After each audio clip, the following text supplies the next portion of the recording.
Bonjour, ici Patrick Pierrat. Le bulletin InfoBref d'aujourd'hui vous est offert par Humanify, par GoRH. Voici l'essentiel des nouvelles en ce jeudi 16 octobre. Les patients en attente d'une chirurgie depuis plus d'1 an pourraient bientôt être dirigés vers le secteur privé. C'est le mécanisme que le gouvernement du Québec prévoit de mettre en place pour réduire les listes d'attente en chirurgie, selon des documents consultés par plusieurs médias. Lorsque le délai d'attente pour un patient dépasserait 1 an, le patient se verrait proposer d'être opéré dans une clinique privée. Les coûts de l'opération seraient alors assumés par Santé Québec.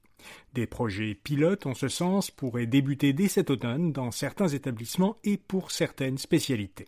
Pour contexte, plus de 6000 personnes sont actuellement en attente d'une chirurgie depuis plus d'1 an, selon les données du ministère de la Santé. Les fonctionnaires québécois dénoncent un climat de travail toxique, c'est en tout cas comme ça qu'ils le qualifient. Les 2 principaux syndicats de fonctionnaires ont déposé une plainte collective contre le gouvernement à la Commission des normes de l'équité, de la santé et de la sécurité du travail. Le syndicat de la fonction publique et parapublique du Québec critique les récentes déclarations et actions du gouvernement quant au ménage à faire dans la fonction publique, un dénigrement du travail du personnel et les multiples suppressions de postes qui augmenteraient considérablement la charge de travail de ceux qui restent.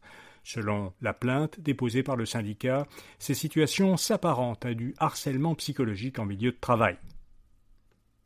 Les médecins de famille vont cesser aujourd'hui d'enseigner aux étudiants en médecine.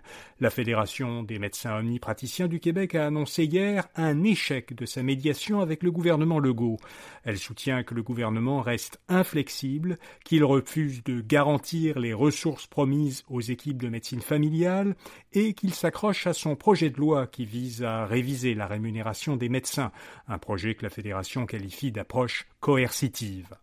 Le syndicat demande le recours à un arbitrage indépendant et il met en place un nouveau moyen de pression. Ses membres cesseront à partir d'aujourd'hui d'enseigner aux étudiants. Les habitants de Terre-Neuve et Labrador pourront se prononcer sur l'entente concernant la centrale électrique Churchill Falls. Les gouvernements du Québec et de Terre-Neuve et Labrador avaient l'an dernier conclu une entente pour renouveler le contrat d'approvisionnement d'Hydro-Québec par la centrale qui est située au Labrador.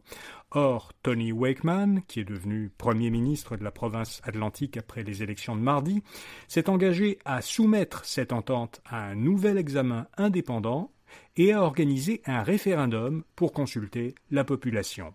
Ces promesses de consultation et de référendum font désormais planer un doute sur l'exécution de l'entente. Un mot maintenant de notre commanditaire. GoRH évolue. Sa division recrutement Humanify change d'image, mais garde la même approche humaine et sur mesure. Recrutement à l'heure, recruteur sur demande ou impartition complète, découvrez nos solutions à humanify360.com ou cliquez sur le lien dans la description de cet épisode. Les Québécois achètent moins de produits américains, mais plus de produits chinois. Selon un sondage réalisé pour le Conseil québécois du commerce de détail à la suite des multiples annonces de tarifs douaniers par le gouvernement de Donald Trump, 85% des Québécois disent éviter les produits américains et 80% indiquent qu'ils achètent plus souvent dans les commerces d'ici. Mais les sites de commerce électronique à propriété chinoise ont aussi gagné en popularité. Ainsi, au cours des 6 derniers mois, 26% des Québécois ont acheté des produits sur le site de Temu. Ils étaient 21% en janvier. Les promenades Saint-Bruno sur la rive sud de Montréal changent de propriétaire. Le centre commercial est vendu par l'entreprise torontoise Cadillac Fairview pour l'équivalent de 565 millions de dollars à la fille du site placement immobilier Primaris, aussi de Toronto. Primaris avait acheté en septembre l'an dernier les Galeries de la Capitale à Québec pour 325 millions de dollars. Stellantis veut déménager la production du Jeep Compass de l'Ontario à l'Illinois. Le constructeur automobile américain a annoncé ce transfert hier, une journée après avoir présenté un plan d'investissement de 13 milliards de dollars américains qui vise à augmenter sa production aux États-Unis. Le gouvernement canadien menace de poursuivre Stellantis. Dans une lettre adressée à son PDG, la ministre de l'Industrie, Mélanie Joly, a exigé que l'entreprise américaine respecte ses engagements au Canada, en lui rappelant qu'elle y a reçu plusieurs milliards de dollars d'aide publique. Le géant américain de la diffusion vidéo, Netflix, a conclu un partenariat avec le service suédois de diffusion musicale Spotify. À compter de l'an prochain, des versions vidéo de certains balados populaires diffusés sur Spotify deviendront disponibles sur Netflix, seulement aux États-Unis dans un premier temps.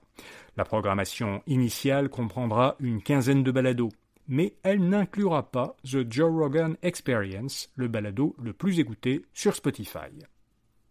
Et puis le guide Michelin évaluera bientôt les hôtels.